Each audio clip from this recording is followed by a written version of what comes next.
Bismillahirrahmanirrahim. Assalamu alaikum. Welcome to this channel, and this channel is totally based on videos of Islamic studies. Today we will discuss the topic that is Quranic studies. Let's start the video now. Bismillahirrahmanirrahim. Introduction to Quran is the main topic and we will discuss the history of the Quran. जब भी हम कोई new topic start करते हैं तो उसमें हम देखते हैं उसके मीनिंग और डेफिनेशन. तो जो कुरान डेफिनेशन है और उसका जो मीनिंग है वो होगा the verbal noun of the root for Quran means to read, यानी कि कारा आ से लफ्ज़ बना है. रूट वर्ड इज़ कारा आ से ये वर्ड बना है जिसका मतलब होगा पढ़ना. कुरान लिटरली मीन्स रीडिंग और रेसिटेशन, यानी कि पढ़ना और पढ़ी जाने वाली किताब. डेफिनेशन हम जब देखते हैं तो Quran is defined as the book containing the speech of Allah set down upon the last prophet Muhammad, peace be upon him, through the angel Jibril in its precise meaning and precise wording, transmitted to us by numerous persons both verbally and in writing. यानी कि कुरान मजीद की जब हमने definition देखी तो हमने देखा कि नबी पाक सल्लल्लाहु अलैहि वसल्लम पर बज़रिया वही नाजिल किया गया कुरान मजीद, जो कि दो तरीक़ों पर मौजूद था. एक था वर्बली यानी कि वर्बल यानी कि हिफ्ज़ किया जाता था उसको. The second one is writing यानी कि उसको लिख लिया जाता था.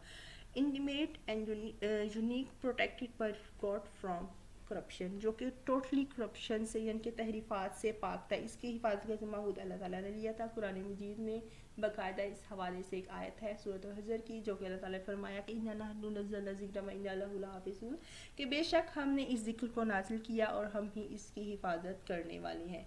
अब यहाँ पर एक मेन जो डिस्कशन आई है, जो मेन वर्ड देखा गया है वो है वही. अब वही क्या है, इसका क्या मीनिंग है, what are the manners and what are the kinds of the wahi. Let's check the meaning and the definition. According to the dictionary, wahi means to give news secretly, give a signal, convey a message, etc. यानी कि वही का क्या मतलब होगा, कोई message देना, कोई सिग्नल दे देना, कोई बात चुपके से दिल में डाल देना. जब इसका हम शरई मीनिंग देखते हैं, वेयर एज इन शरई टर्मिनोलॉजी, हम इसकी टर्मिनोलॉजी चेक करते हैं तो वही क्या होगा, द कलाम the divine word that was revealed to blessed अंबिया अलैहिस्सलाम फ्रॉम अल्लाह अलमाइटी, यानी कि अल्लाह ताला की तरफ से जो पैगाम अंबिया तक पहुंचाया जाएगा बज़रिया वही, वो मैसेज जो कन्वे किया जाएगा उसको हम बोलेंगे वही. अब इसकी कुछ काइंड्स भी हैं, कुछ इसके जो है वो मैनर्स भी हैं. अब वो देख लेते हैं कि वो इस हिसाब से क्या होंगे. तो काइंड्स ऑफ वही are, it has two types, it has two kinds. Okay, वही मतलूब एंड वही गैर मतलूब. एंड वही मतलूब is it means the revelation which God has transmitted in his own words and speech, for example Quran. अब वही मतलूब क्या होगी कि नबी पाक सल्लल्लाहु अलैहि वसल्लम पर जो बज़रिया वही भेजी गई है किताब कुरान मजीद, उसमें अल्फाज और उसके जो मीनिंग है, जो मफहूम है, वो अल्लाह ताला की तरफ से होगा. ये इसकी एग्जांपल है. वही गैर मतलूब. अब गैर मतलूब क्या होगा, it is revelation which Allah projected in the heart of the holy prophet, peace be upon him. These are not the words of the Almighty, but the Holy Prophet, peace be upon him, transmitted these revealed edicts to the people in his own words. यानी कि नबी पाक सल्लल्लाहु अलैहि वसल्लम जो भी बात लोगों तक पहुंचाते थे उसमें अल्फाज जो हैं वो नबी पाक सल्लल्लाहु अलैहि वसल्लम के अपने होंगे. ये इसकी एग्जाम्पल होगी अहादीस मुबारक. अब इसके मैनर्स हम देखते हैं. How many manners and what are the forms of revelation. In the form of dreams. First one is in the form of dreams, यानी कि ख्वाब का आना. Second one is revealed directly in to the heart, जिसको Arabic terminology में हम कहते हैं अलका फिल कल्ब, यानी कि बात का दिल में डाल दिया जाना. Disclosed upon the sound of a bell, यानी कि बेल इसको अरेबिक टर्मिनोलॉजी के लिए यूज़ की जाएगी, वो है सलसालातुल जर्स, यानी कि घंटी की आवाज़. उसके बाद हम देखते हैं revolution brought by the angel in the form of a man, यानी कि एक आदमी की शक्ल में जिब्राइल अलैहिस्सलाम का आना, और इसकी एग्जांपल है हज़रत Dihya Kalbi. Revolution through in angel in his through form, यानी कि ट्रू फॉर्म यानी कि उनकी अपनी असल शक्ल में आना. और revolution directly from the God, यानी कि अल्लाह ताला से बाकायदा मुलाकात का हो जाना. Now we will discuss the first revelation कि पहली वही कब नाजिल हो, कब उसका क्या तरीक़ाकार था और क्या जो है ना वो किस एज में नबी पाक सल्लल्लाहु अलैहि वसल्लम पर बाकायदा वही का नुज़ूल किया गया. केव हिरा इन is in Jabal Nur, Nur mountain, on the road of Mina, about 3 miles to the east of the holy Makkah. यानी कि मक्का से तकरीबन तकरीबन 3 माइल्स का डिफरेंस आ रहा है, डिस्टेंस है। तो वहाँ पर ये बाकायदा एक पहाड़ है जहाँ पर जिसका नाम है जबल नूर, और वहाँ पर गार है जिसका नाम है हीरा। वहाँ पर नबी पाक सल्लल्लाहु अलैहि वसल्लम अक्सर व बेशतर क्या करते थे, तहन्नुस फरमाते थे। अरेबिक टर्मिनोलॉजी में भी इसके लिए तहन्नुस यानी कि गौर व फिक्र करना। Prophet was about 40 years when angel Jibril brought the first revelation from Allah ताला। नबी पाक सल्लल्लाहु अलैहि वसल्लम तशरीफ़ लेकर गए हुए थे गारे हिरा में। वहाँ पर बाकायदा जो है वो आप पर वही का नज़ूल फरमाया गया था, और उसके बाद जो है वो वही आप पर नाजिल की। The first revealed verses of the Quran are the first 5 verses of सूरह अल-अलक। जब पहली वही आप पर नाजिल हुई तो वो सूरत अलक की इब्तदाई 5 आयात थी जो आप पर बाकायदा नाजिल हुई।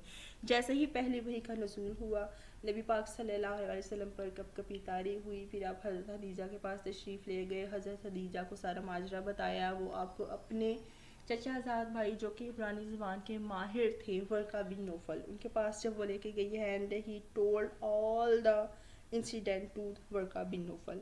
अब वर्का बिन नौफल ने क्या किया, he verified that he is the last prophet of Allah. इसके बाद जो है वो बाकायदा टाइम पीरियड स्टार्ट हो गया था। Almost The period of revelation of the Quran is 23 years. Almost जो है वो 23 साल का टाइम पीरियड था। And the last word was revealed shortly before the prophet's death. That was सूरत अल-माइदा। जो लास्ट नाजिल की गई थी वही नाजिल हुई थी। जो लास्ट आयत सूरत नाजिल की गई थी वो अल-माइदा की आयत थी। The subject of the Quran is man. जो सब्जेक्ट है कुरान मजीद का, उसका जो मौजू है जिसके हवाले से डिस्कस की गई है वो है इंसान। The sequence of Quran is based on two kinds. दो इसकी तरतीब है। फर्स्ट वन इज़ नज़ूली and the second one is तौक़ीफ़ी। नज़ूली तरतीब हम किसको बोलेंगे, इससे मुराद ये होगा कि जैसे जैसे कुरान मजीद नाज़िल होता गया था और नबी पाक सल्लल्लाहु अलैहि वसल्लम जो है वो कातिबीन वही को फरमाते गए थे कि किस अंदाज में कैसे कैसे जो है वो कुरान मजीद को लिखना है। And the best example of this sequence of Quran is अल-अलक, सूरत अलक 1 to 5 verses, and the second one is सूरत मुदस्सिर। Second sequence of the Quran is based on तौक़ीफ़ी तरतीब। अब तौक़ीफ़ी तरतीब क्या है, नबी पाक सल्लल्लाहु अलैहि वसल्लम कातिबीन वही को अल्लाह ताला के हुक्म से फरमाते कि कौन सी सूरत पहले आएगी, कौन सी आयत पहले आएगी, कौन सी सूरत बाद में आएगी। And the examples of this sequence of Quran is Surah Fatiha and Surah Al-Baqarah. Chapters revealed in Makkah and Medina is based on time period is 80 was revealed in Makkah, and they are called Makkan Surah. यानी कि जो 86 सूरतें जो नाज़िल हुई थी कुरान मक्का और उसकी गिरदोनवा में, उसको हम बोलेंगे मक्की सूरतें। And the period of revelation in Mecca was 13 years. And 28 chapters of surah were revealed in Medina and they are called मदनी सूरतें। मदनी सूरतें कौन सी होंगी, जो मक्का और उसके इर्द गिर्द नाजिल होंगी, और उनकी जो है ना नंबर ऑफ चैप्टर्स जो थे वो 28 थे। And the time period of मदनी सूरतें was 10 years. Prophet name was also mentioned in the Quran. Almost 26 prophets names are mentioned, that are Hazrat Musa 135 times, Hazrat Ibrahim 67 times, and the Muhammad mentioned 4 times in the Quran. Angel names are also mentioned 2584 times in the Quran, Allah's name. And the 4 angels are also mentioned in the Quran: Jibrail, Mikael, Harut and Marut. Surah and the verses of the Quran are divided into 14 surah, and the chapters and the verses is based on 6666. जो उसके रुकू हैं, जो पारा हैं, paragraphs हैं वो 540 हैं। लॉन्गेस्ट चैप्टर सूरह अल-बकरा 287 verses, and the shortest surah is Surat Kausar. Para, it has 30 paras and 14 ayat sajud. This is the specific or shortly, this is the shortly introduction, shortest introduction of the Quran. انشاءاللہ second video میں جو ہے ہم وہ کیسے قرآن مجید کو ایک باقاعدہ کتابی شکل میں لایا گیا انشاءاللہ وہ پڑھیں گے. Thank you very much for watching this video. If you have any confusion you can ask me in comments. Thank you so much. Allah Hafiz.